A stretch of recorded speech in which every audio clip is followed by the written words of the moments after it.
Hello guys, in this video we'll know about how we can see the location of the wallpaper.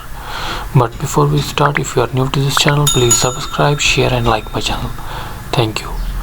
So let us start. If you want to, for example, desktop wallpaper, here you have, and if you want to know its location, where this image is saved, you can know it by using some commands.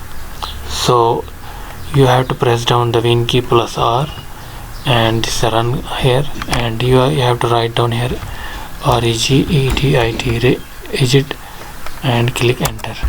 Now here you can see this H key current user. You have to expand this H key current user, and then you have to expand the console, this control panel.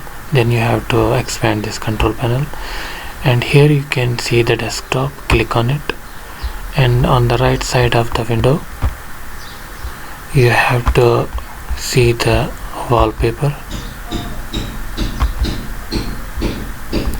and here you can see this wallpaper, and you can see the location.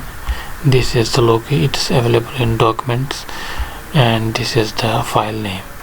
This way you can locate the wallpaper location in your computer, and this way you can locate your PC wallpaper. I hope you find this video informative. If you like this video, please subscribe, share and like my channel. Thank you.